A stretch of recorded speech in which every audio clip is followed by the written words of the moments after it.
y pescados, pastas y almacén, abierto de lunes a sábados de 9 a 18 y domingos de 9 a 13. Reintegro del 40% de tu compra abonando con cuenta DNI. Mercado Morón, Avenida Perón, ex Gaona 3883. Municipio de Morón, corazón del oeste. Un problema, un alivio. Que nadie nos escuche. Los martes a las 6 de la tarde. Que nadie nos escuche. Que nadie nos escuche. En Caput. Radiocaput.com. Mientras todos duermen, algo muy extraño ocurre en los laboratorios químicos RX. Seguinos en Twitter, @Radio Caput, o en Facebook, Radio Caput. Al amigo todo. Hoy no podemos hacer choripán porque hay lluvia. Piropos para todos. Un programa de humor bien peronista. Mucha lluvia. ¿Dónde están los choripaneros si hay lluvia?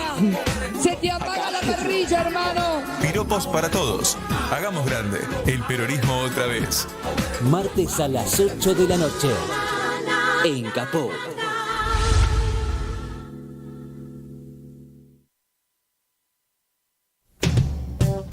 Radiocaput.com. Estás conectado. Estás en Caput. Y la culpa no era mía, ni dónde estaba, ni cómo decía. Somos nosotras. Soy la que pinta graffiti pidiendo justicia por todas sus amigas. Somos todas. No soy de sangre combativa, mi cuerpo soberana voy. Somos nosotras. Tanto que siente eufórica, antes que histérica histórica. El programa de Nelly Minchersky en Caput, con la participación de Andrea Cuellar Camarena.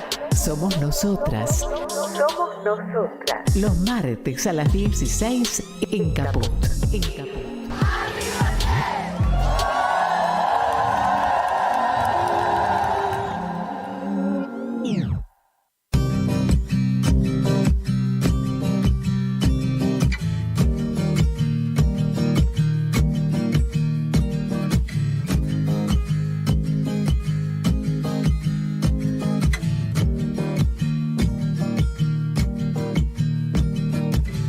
Cruzando ríos, andando selvas, amando el sol. Cada día sigo sacando espinas de lo profundo del corazón. En la noche sigo encendiendo sueños para limpiar con el humo sagrado cada recuerdo. Cuando escriba tu nombre en la arena blanca con fondo azul, cuando mire el cielo en la forma cruel de una nube gris, aparezcas tú. Una tarde subo una alta loma, mire el pasado, sabrás que no te he olvidado. Yo te llevo dentro hasta la raíz, y por más que crezca vas a estar aquí. Aunque yo me oculte tras la montaña y encuentro un campo lleno de caña, no habrá manera, mi rayo de luna, que tú te vayas.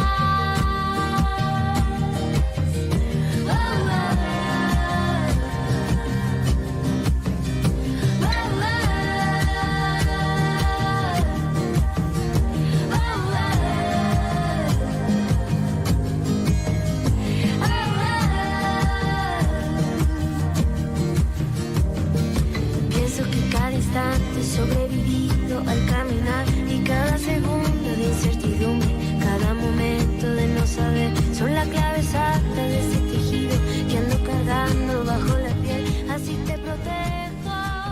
Aquí sigues. Hola. Buenas tardes.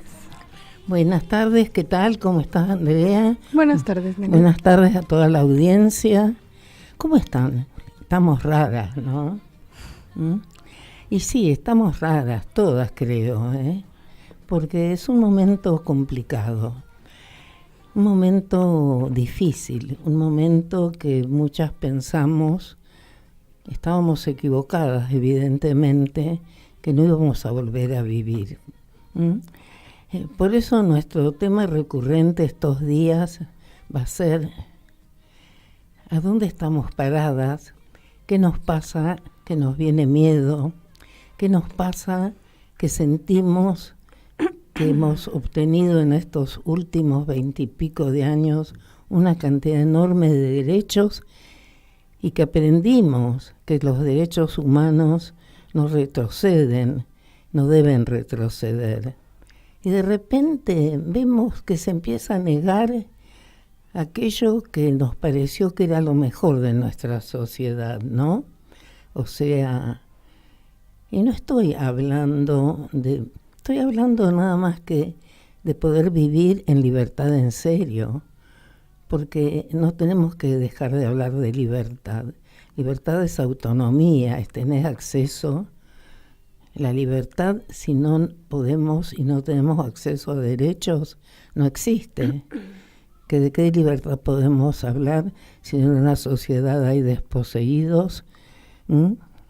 Sí, qué margen de decisión. No, ¿y por qué? Porque hay alguien que nace ya en un medio que le va a ser muy difícil poder completar su salud, su educación, si no hay una ayuda de la sociedad, si no nos dejan solos frente a situación en la vida que es un azar. Nacemos en un hogar que a lo mejor nos puede ofrendar lo mejor.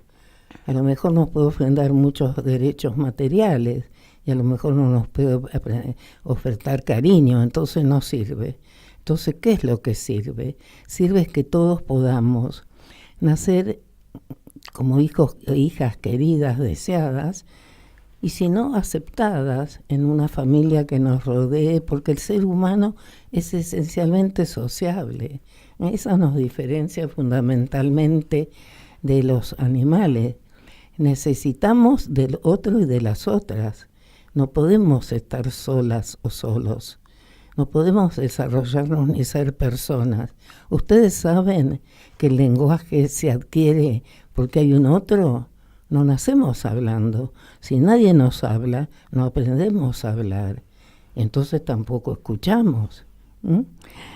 Entonces esa interdependencia que nos caracteriza a los seres y seres humanas, humanos, humanes, como quieran, es algo que tiene que ver y que termina cuando en una sociedad se dice, frente a una necesidad hay un derecho.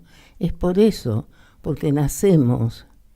¿Vieron? En algún momento en el siglo XVIII se dijo, todos nacemos libres y humanos. Sí, libres, pero esa libertad se tiene que transformar en una realidad en la vida. Entonces no es la misma libertad de elección, quien nace querida, querido, quien puede ir a la escuela, quien tiene padres que se ocupan y una sociedad que permite que todos tengan acceso a un salario digno, a una vivienda.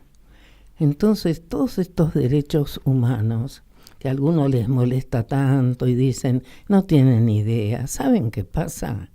No tienen idea. No tienen idea de lo que es vivir en dictadura. Yo viví en dictadura. ¿Y quieren que les cuente? Es falso esto que dicen, todos o no sufrieron o no estuvieron. Yo tengo casos terribles. Les voy a contar uno. Una niña adolescente, para que se conozca qué es la dictadura. ¿Qué es la falta de democracia? ¿Qué quiere decir cuando se dice que no se va a hacer, no se va a escuchar a los parlamentos, que se puede poner una bomba o en un banco o en un ministerio, que se van a sacar los ministerios? ¿Qué quiere decir? Que no se quiere un Estado vigilante, un Estado que también defienda los derechos humanos, porque esa es la función del Estado, cuidarnos. Entonces, un Estado a veces cuida bien, a veces no tan bien, pero ahí estamos los ciudadanos, que tenemos que pelear más, cualquiera sea el signo político de quien está al frente. Por ahí, a nuestro presidente actual le hubiera venido bien que lo apoyáramos más, que le hubiéramos hecho más manifestaciones, más reclamos, Pero claro, nos olvidamos a veces. Y les cuento, porque en la dictadura, ustedes salen sin se olvidan de llevar el DNI y les viene pánico, porque si no tenían en la dictadura el documento consigo, enseguida lo llevaban detenido. Y después, entonces no olvidarse el documento, ya eso creaba salir a la calle con nervios. Me van a decir, bueno, pero a lo mejor si usted no tenía nada que ver con la guerrilla, pero no era así. Y les cuento, conocidos de buena fe, si usted era, por esas circunstancias de la vida, estamos en una sociedad que el pensamiento no está castigado por nuestra Constitución. Si usted tenía un pariente y por azar, ese pariente por azar también, caía detenido, pero nada más que por ser el papá, es la historia de esta niña. Una niña va a un colegio, ese colegio conoce gente que a lo mejor ella ni sabía, que estaba conectada con algún grupo de la guerrilla. Como ella no está en la casa, lo llevan al padre. El padre era un conocidísimo profesor de la Facultad de Derecho, una persona, no sé cómo explicarle, la representación de lo pacífico. Inclusive se conocía, tenía unas manos deformes. Lo llevaron al papá, que no tenía nada que ver, y después fue que era abogado. Hoy es el día de los abogados, justamente. Así que va en homenaje. Y después un hermano de él, que no era abogado, que no tenía nada que ver, tanto no tenía nada que ver, va a reclamar, no me acuerdo si a la policía, a qué ministerio, por su hermano, a ver qué le pasaba, que no volvía. Ese hermano también quedó detenido, porque a usted lo castigaban por eso, por a lo mejor lo que ni había hecho. ¿Y qué pasa? Y supongamos que hubieran tenido algo que ver, no tuvieron derecho a un juicio, nunca aparecieron, nunca se supo, se esfumaron en la estratosfera. No se esfumaron para nada, estaban presos, condenados, no condenados, porque no había sentencia, no había nada, no había juicio. Alguien, o sea que si alguna persona, así que hoy vieron las redes maravillosas, pero si en una red ponen que yo, por ejemplo, cometí un delito, soy chorra, empieza a circular y de repente soy chorra porque lo dijo alguien que ni sabemos cómo se llama. Eso no es libertad. Lo dice nuestra Constitución, pero ¿saben desde cuándo? La primera Constitución de 1857 ya decía el principio de lesividad. O sea, todo lo que yo haga y no dañe a nadie es legítimo. Entonces, la dictadura y esta historia que les cuento se repitió. Hay familias enteras devastadas que quedaron nada más detenidas, que no se les dio la oportunidad. Si hubiera sido justo que estuvieran detenidas, no era lógico, si había tribunales penales, civiles, como ahora. Y esos tribunales penales se callaron también, y no hicieron nada con las víctimas. Y nuestra Constitución es muy clara, el artículo 18 dice que nadie se puede condenado sin juicio previo. Eso es la dictadura, es que usted empieza a desconfiar de todos, tiene miedo de todos, de que lo denuncien, porque como no hay que ofrecer pruebas, entonces cuando nos quejamos de esta justicia es porque la justicia debe existir siempre y deja de existir. Ya existe poco y mal, pero se agudiza. Entonces, estos discursos que escuchamos estos días, muera la escuela pública, no salud pública, ¿por qué? ¿Por qué se nos quiere privar?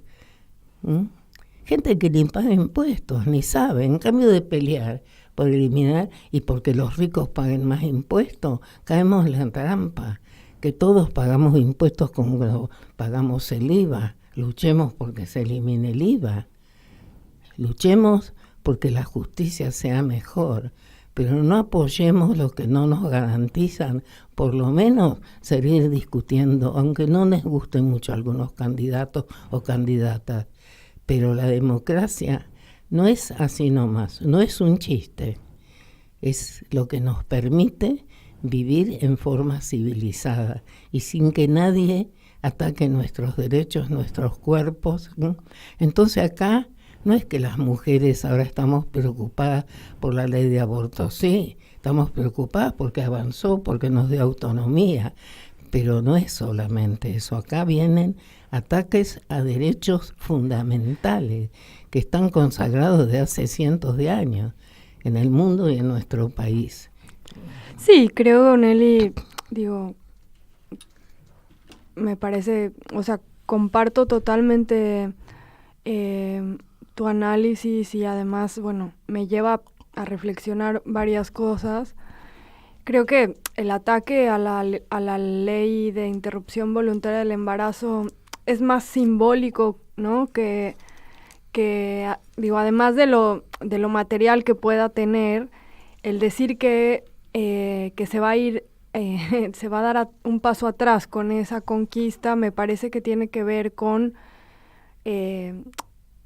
señalar cuál es el lugar que tenemos que tener las mujeres en la sociedad.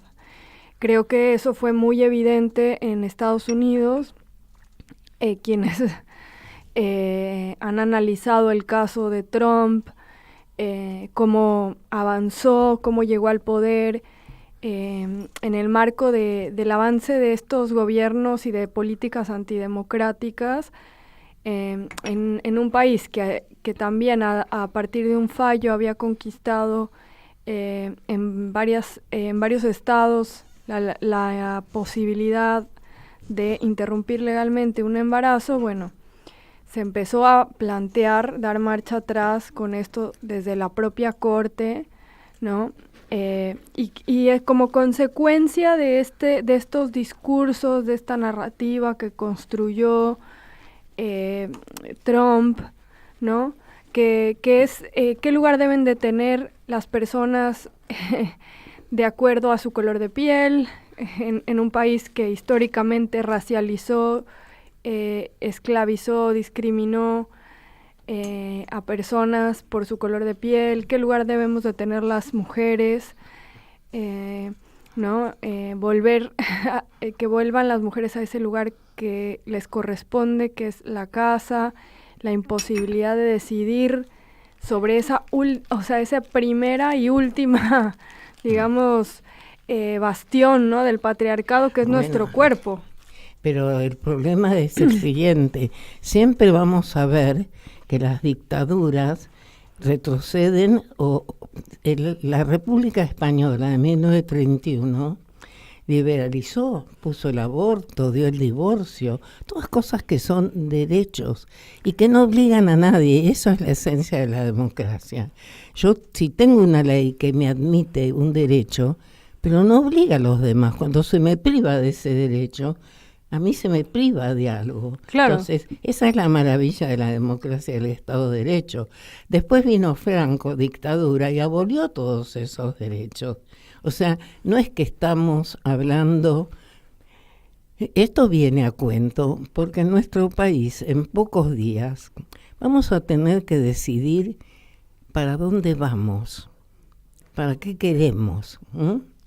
Y las opciones son muy claras, a lo mejor no nos gustan, pero para poder seguir discutiendo y peleando hace falta que se respete el Estado de Derecho y la democracia, si no, no hay discusión posible. Sí, una base mínima democrática. Y para eso, y en el marco de este día que conmemoramos y celebramos las y los abogados y abogadas, feliz día, Nelly. Feliz día. Gracias. Bueno, estamos en línea ya con Estefanía Cuello. Ella es abogada, docente universitaria de la Universidad de Buenos Aires, y ella se ha dedicado a estudiar y profundizar, historizar y problematizar precisamente la formación universitaria en vínculo con el derecho, la abogacía y la formación de abogados y abogadas en la universidad pública. Buenas tardes, Estefanía, ¿cómo estás? Bueno, buenas tardes, bienvenida. Vamos a escucharla a esta joven, a ver qué nos cuenta. Hola, buenas tardes, Nelly, feliz día, buenas tardes, igualmente. Andrea. Muy feliz día, muchas gracias. Gracias.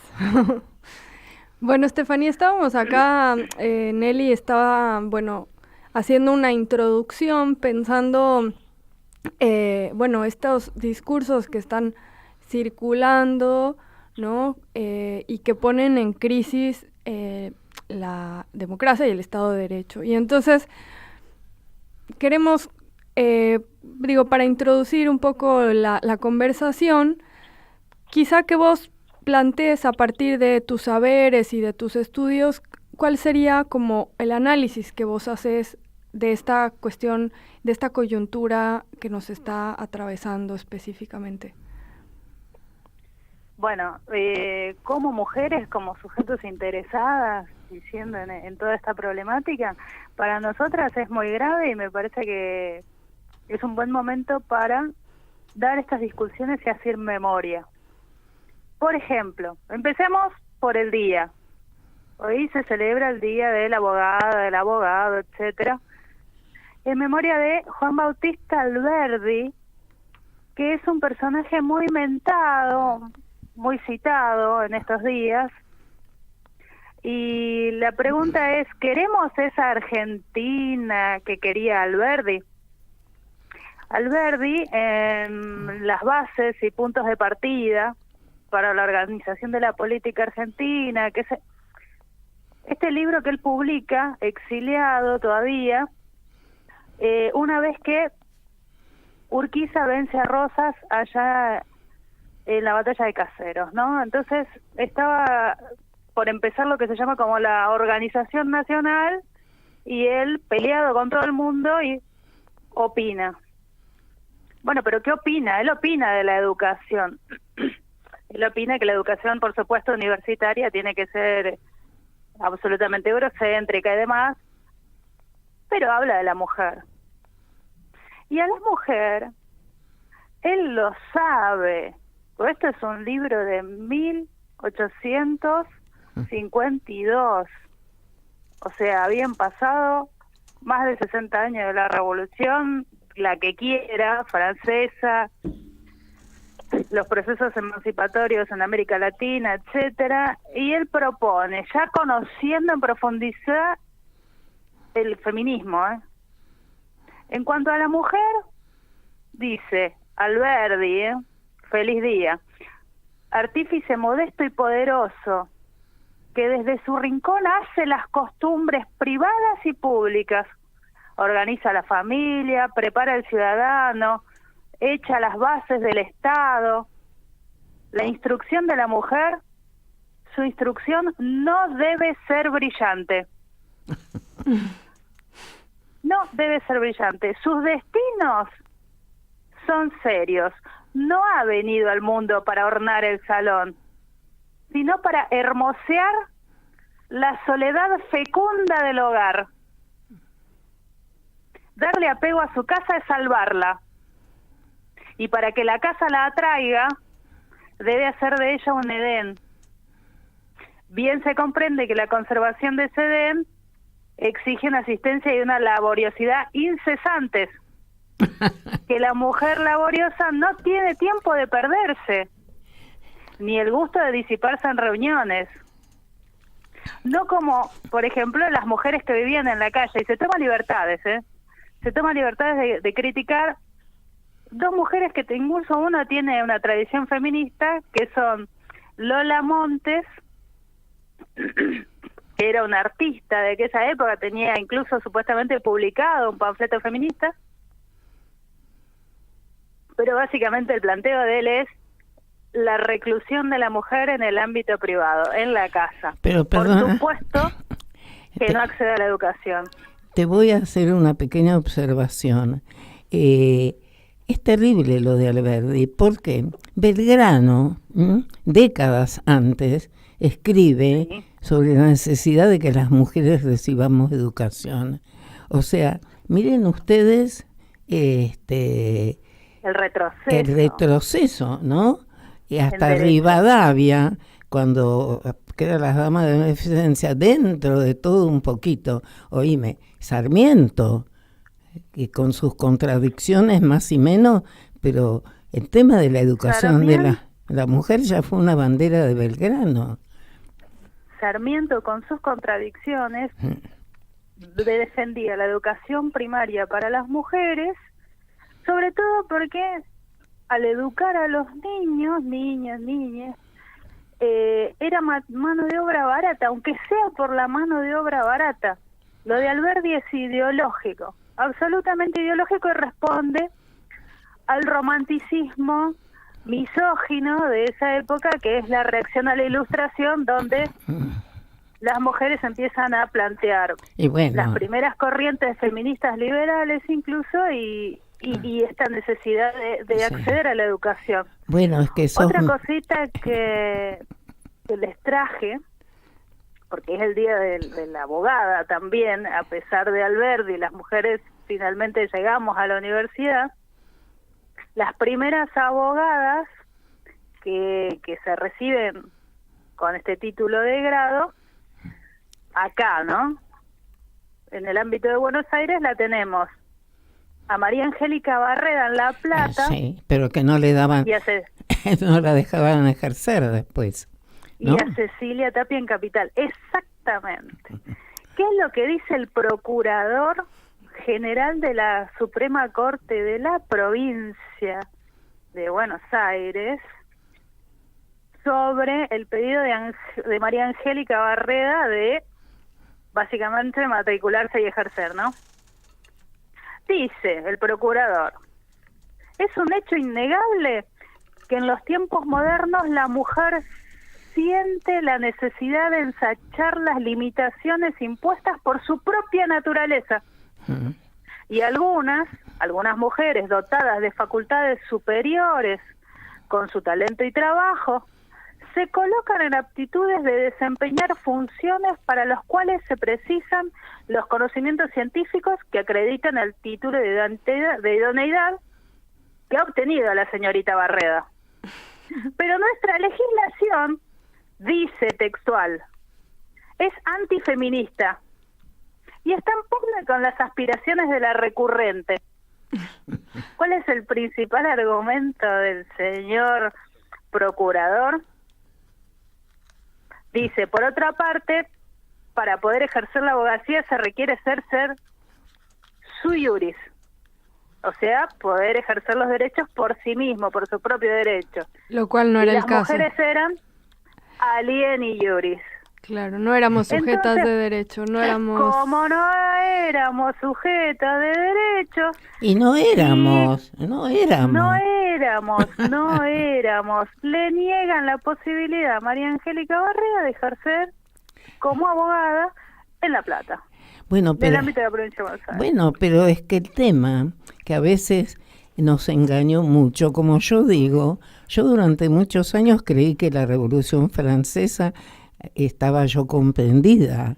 Después que empecé a investigar un poco me di cuenta que no, había vivido en un engaño permanente. Pero a todas nos pasó lo mismo. No era artificioso que dijera, no era algo que no se dieron cuenta y no nos pusimos. Hubo discusiones, hubo personas y hombres también que nos apoyaron, como Condorcet, como varios teóricos. Pero fuimos excluidas desde el vamos, o sea, lo que supusimos, y fue, porque ahí también no vamos a renegar de la Revolución Francesa totalmente, vamos a renegar que la Revolución Francesa fue un avance en la historia de la humanidad para determinados sectores. Y sí, lo único que a lo mejor que ese golpe que nos dan, ese golpe que le dan a la Mary Wollstonecraft y a Olimpia de Gouges, es lo que nos hizo un poco. Y además, pensemos, yo siempre cuento la anécdota de las mujeres en la Revolución Francesa, que fueron las que detuvieron a María Antonieta que tuvieron las armas, y que después las desconocieron totalmente. Posiblemente ese golpe nos hizo empezar a luchar y a darnos cuenta con mucho esfuerzo de dónde estábamos paradas, pero se naturalizó y duró centenas de años nuestra incapacidad, y por eso el Código Napoleón nos pone como incapaces y después se copian todos ahí. Y se copian porque eran tan patriarcales y hegemónicos y misóginos, que también fueron educados en esa sociedad, así como nos educaron a nosotras como incapaces. Absolutamente. Acá hay un fenómeno que es llamativo, como si bien el mejor lugar para estar en este momento a nivel civilizatorio, ¿no?, donde podemos tener derechos que falta profundizar es en Occidente, ¿no? Hoy en Oriente las mujeres no la pasan bien, o sea, necesitamos la democracia. La India es la democracia más grande del mundo, sí, pero yo no quisiera vivir como mujer en la India. Bueno, es que la democracia para mí es relativa en la India. O sea... hay una relatividad. Entonces, ¿qué nos pasa? Necesitamos la democracia, sí o sí. Necesitamos esto que heredamos en Occidente, que es la Revolución Francesa y este ideal de la libertad, de la igualdad y la fraternidad, también en nuestra versión de sororidad, ¿no? Que son dos cosas juntas que convergen y se ayudan. Pero en estos tiempos que se habla tanto de la libertad, parece que fuera una libertad de perder derechos. Entonces, conviene por ahí acordarse que hay dos tipos de patriarcado. El patriarcado de la coerción, como dice Ana de Miguel, una filósofa española, donde directamente la legislación es misógina, con punitividad, alevosa.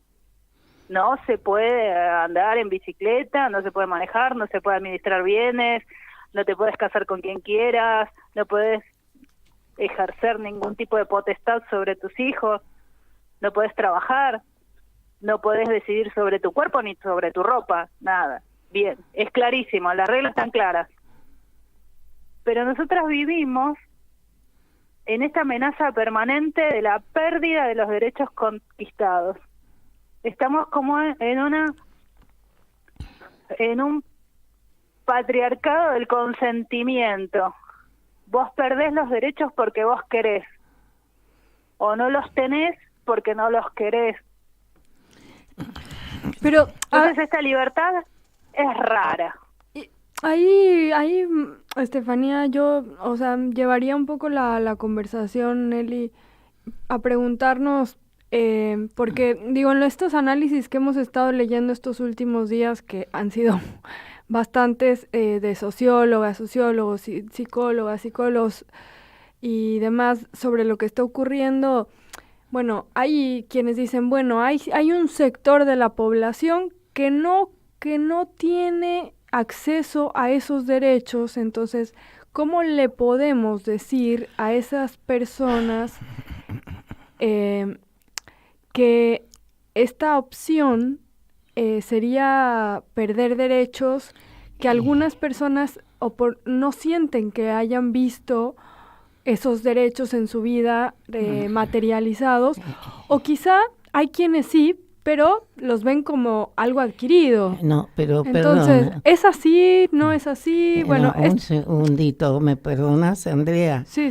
Pero antes yo quiero completar lo que dijo esta joven, que el problema es que no es que las mujeres podemos perder derechos y que los hombres están maravillosos. Ojo, nosotros tenemos un plus de pérdida de derechos, pero el riesgo frente a algunos discursos, si se cierra la escuela pública, si se cierran los hospitales, ahí también pierden. El conjunto de la comunidad. Claro, entonces acá yo creo que nosotros, esto va unido al planteo de Andrea.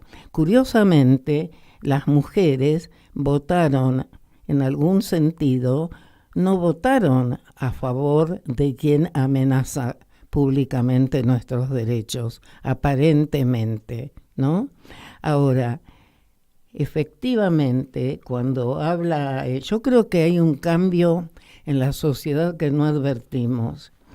que no hay una clase obrera y hay una población muy grande. Hoy yo pensé, cuando nos hablan de los chicos estos, que son los que 20 y pico de años, sin perspectiva, con pobreza, trabajando en negro, no se les ocurre como antes a un obrero, porque también son trabajos de tipo muy individual. El trabajo negro tiene la característica esa. Antes en una fábrica, y además no nos olvidemos la pandemia. La pandemia también nos obligó a una vida más en soledad. Hiperindividualizada, ¿no? Hiperindividualizada. Entonces, ese individualismo, porque antes, ¿por qué no constituyeron un sindicato? Sí. ¿Por qué, como han hecho, por ejemplo, los trabajadores de las, no sé bien cómo... De las aplicaciones. No, bueno, aparte el tema de las aplicaciones, esa es como una banalización de la vida, una banalización de la realidad, porque el individualismo no conduce, si no, no habría tantos pobres, que somos todos disminuidos, hay algunos iluminados que sí hacen fortunas y otros que son... hay una cosa biológica, para eso no nos engañemos, es una sociedad estructurada en tal forma que también a los hombres les ha hecho engañar. ¿Y por qué la violencia en la familia? Porque es el único lugar que le han dejado. Durante siglos no se podía entrar a la familia, te podían matar a las mujeres a golpe y no pasaba nada, porque era privativo la familia, la paz familiar. Porque después de todo al hombre le dejaron, al obrero o al sometido, al que está sujeto a un salario, también le dieron algo que era ser el responsable de que coman sus hijos, el responsable, el que tenía que procurar los bienes y la mujer en el hogar. También los hombres han sufrido con esa historia. Sí. Y se han equivocado. Porque les dejaron descargar las broncas y sus frustraciones en las seres que estaban más cercanos. Sí. Me gustaría ¿qué opina esta joven? Bueno, a todo este fenómeno estructural, ¿no?, de pobreza que sobre todo tenemos en los países de América Latina y en Argentina, o sea, tenemos más del 50% de pobreza. A todas estas problemáticas del siglo XX y de la desdibujación de la identidad del obrero que podía aspirar al consumo, cuando el capitalismo cambia de un capitalismo de acumulación, de esta idea de acumulación de riqueza, de poder llegar a tener la casa propia, etcétera, pasa a ser un capitalismo de consumo, con una riqueza globalizada súper concentrada, donde ya quedó claro que los beneficios del capitalismo no son para todas las personas humanas, donde se nota que somos los excluidos de un consumo ajeno.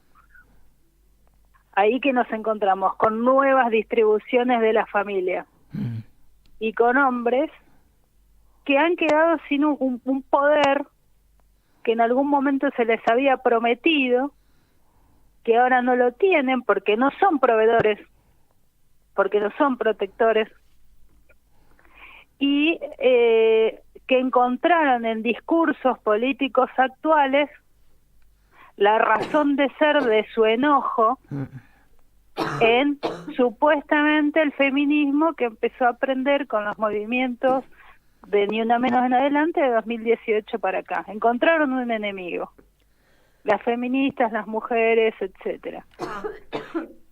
Entonces a ese problema es que al plus de derechos que las mujeres, el colectivo LGTB, etcétera, podemos perder ante la avanzada de estos neofascismos, se le suma la violencia física real, de estar en la calle y que una persona se sienta habilitada a agredir a una mujer, más allá de la estructuración de los derechos.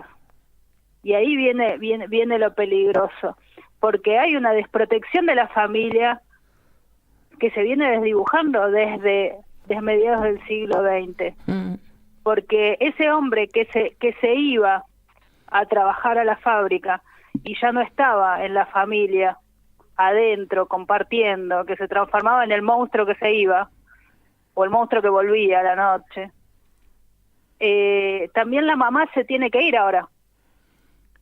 Esa familia no está, no hay nadie que cuide, quedó con las abuelas. Y esta abuela tiene que seguir trabajando, porque la crisis económica se lo amerita. Entonces todos los que somos trabajadores pobres, porque hasta que los que estamos formados, terciarizados, con formación universitaria, estamos en una situación de trabajo casi precario, porque si un mes no trabajamos, no comemos, no pagamos la deuda. Esas deudas de comprar dinero, de comprar capacidad adquisitiva. Hay una sobrecarga sobre las mujeres madres y una legislación que no la acompaña, y que hay muchísimos esfuerzos que vienen de los segmentos más progresistas, pero que no alcanzan.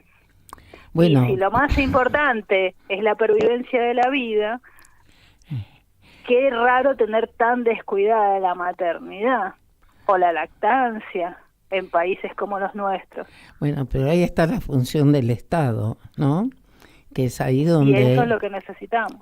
Bueno, pero donde que si ya este Estado hoy no alcanza, no tiene fondos, ¿te imaginas si todavía se eliminan todos los beneficios que por ahora todavía puede dar un Estado? Sí, es que estas problemáticas estructurales no se resuelven con menos Estado, se resuelven con más Estado, bueno, con más un Estado repactado. Bueno, con más Estado y con un Estado soberano. Exactamente. Oíme, yo siempre recuerdo una frase de Ferraioli que me encanta y que dice que si nosotros queremos llegar a una igualdad, en realidad que llegar a una igualdad hoy, cuando él lo dijo y hoy mismo, es una utopía. Porque mientras no haya una redistribución de la riqueza y una igualdad económica, una sociedad diferente, tampoco vamos a llevar a una igualdad, digamos, entre hombres, mujeres y cualquiera sea, digamos, el género de una persona.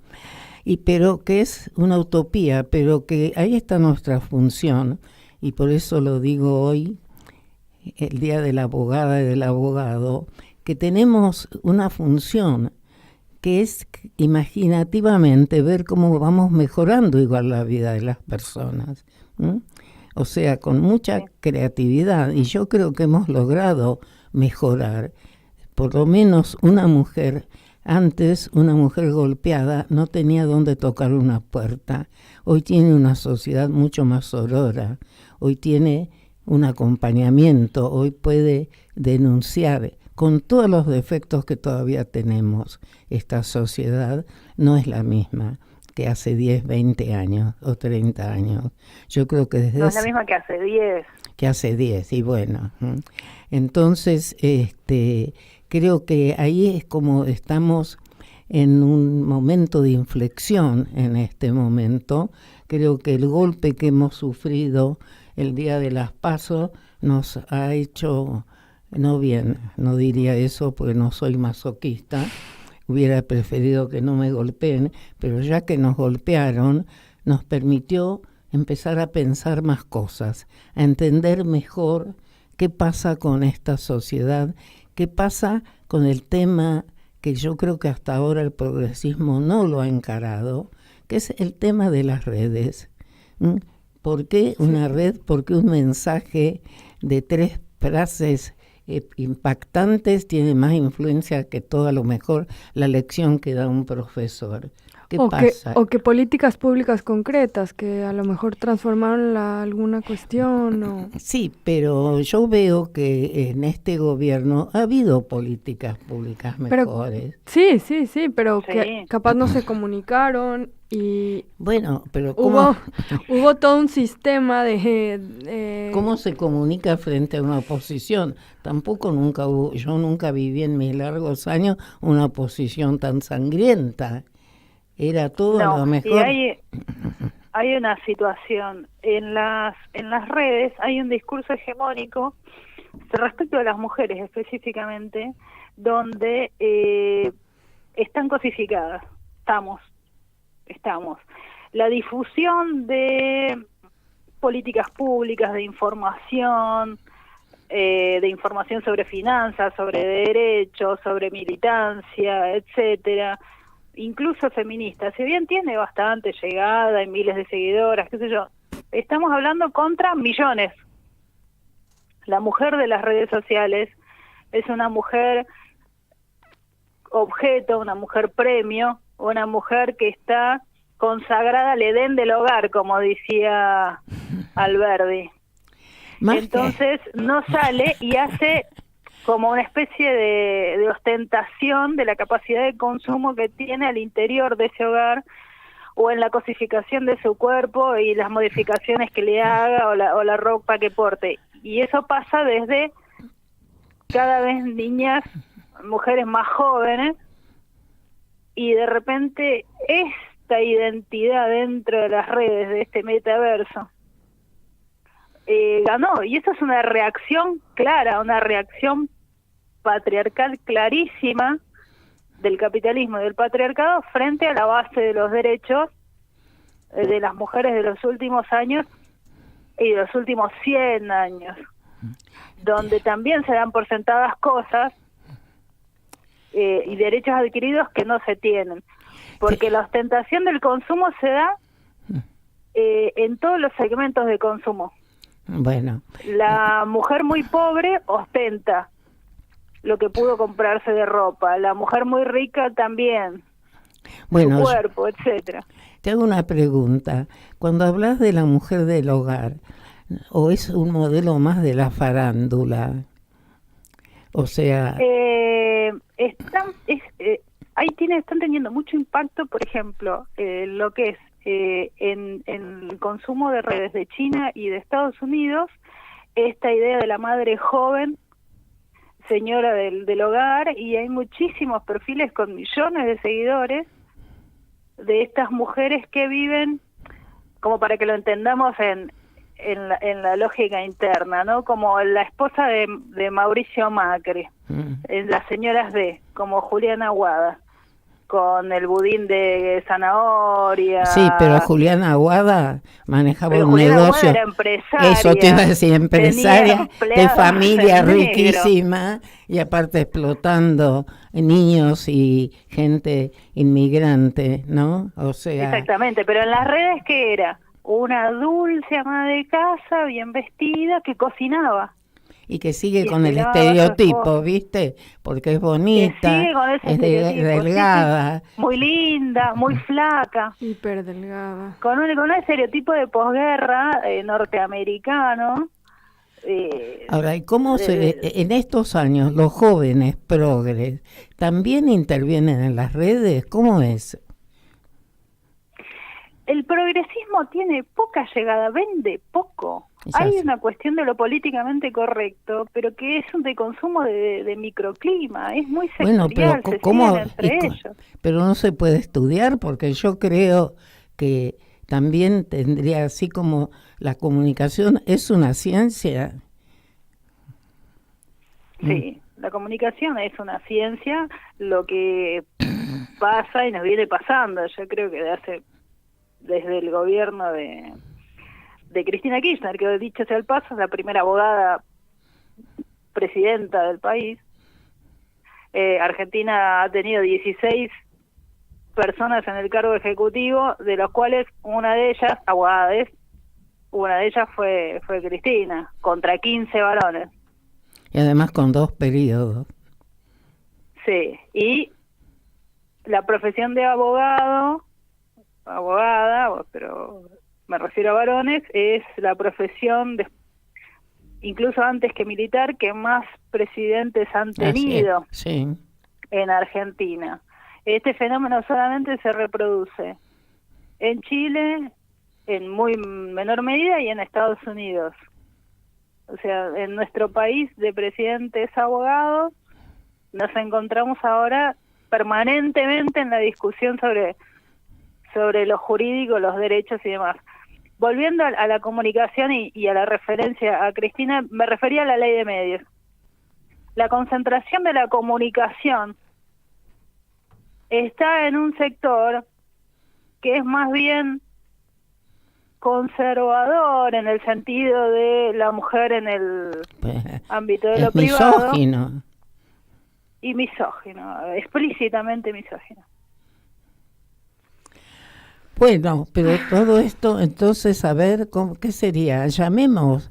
¿Dónde está? Se creó tenemos facultades de ciencia, universidades, facultades de ciencias de la comunicación.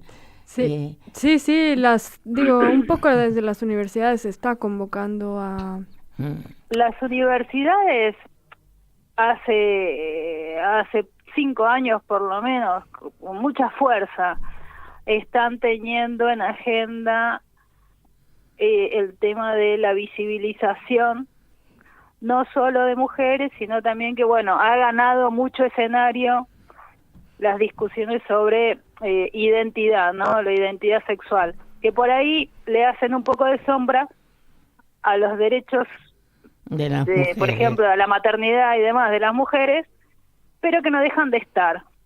Entonces lo tomamos, que exista, por ejemplo, un lactario.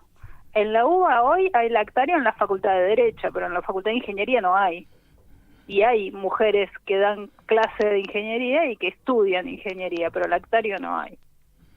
Bueno, en la Facultad de Derecho hay un lactario. Tribunales no tuvimos baños y ahora los baños, están arriba. Todavía, creo. Bueno, todavía están separados porque no había baños para mujeres. En la Facultad de Derecho, cuando se inauguró el edificio actual que tiene los baños separados todavía, había 2 profesoras. Elena Julia Palacios y Lucila de Gregorio Lavie. Sí. Sí. No me acordaba de Gregorio Lavie. Bueno, creo que nos está llenando el tiempo. Lo que pasa es, te agradezco muchísimo. Nos pusimos al día con muchas cosas. No conocía ese escrito de Alberdi. Y bueno, también Alberdi en las bases propició toda la inmigración. Y creo que de los indígenas, de los indios, habló bastante poco.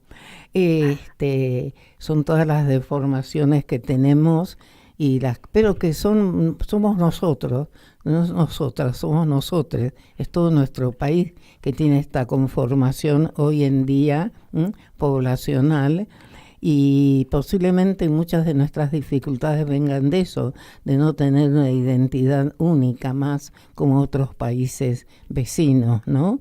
Donde los orígenes no fueron tan traumáticos como los nuestros, donde no se eliminó a los indígenas. Bueno, de todas maneras seguiremos hablando de esto. Muchísimas gracias, felicitaciones por el Día del Abogado, la abogada, que después de todo, por suerte, hoy en día muchísimas abogadas y abogados defienden no derechos patrimoniales como de hace 20, 30 años, sino que tienen la misión de hacer eficaces y efectivos los derechos que ya existen en las leyes, los derechos humanos, y que seguiremos defendiendo por mejores leyes y por que la igualdad sea una igualdad y una libertad en la vida, y no nada más que en la letra fría de la ley.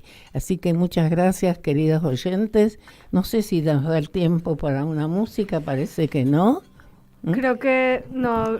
Loza no quiere. Ya. Bueno, perdón. No nos despedimos con música, nos despedimos con palabras. Mediten, piensen, todos estamos pensando a ver cómo nos vamos a comportar ahora en este mes de octubre, qué vamos a hacer con nuestra querida patria y con nuestro futuro. Un abrazo muy grande a todas y todes. Con el humo sagrado cada recuerdo, cuando escriba tu nombre en la arena blanca con fondo azul, cuando mire cielo en la forma cruel de una nube gris, aparezcas tú. Una tarde subo una alta loma, mira el pasado, sabrás que no te